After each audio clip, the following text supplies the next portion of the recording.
dahil hindi na nga nagkakasama ang Don Bell ngayon, lagi na lang pinagkukumpara ang kanilang mga larawan.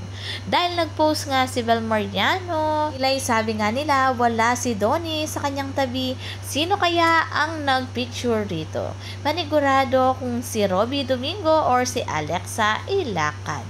At napaka-clingy nga ni Bel dito, talagang hinawakan niya ang kamay ni Donnie at nilagay niya sa kanyang lap habang nai-interview.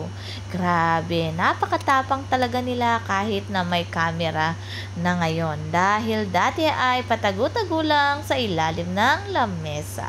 At congratulations nga kay Donnie Pangilinan, isa na siya sa rich family. Kaya napatanong nga ang mga netizen, wala na kaya siya sa Jollibee?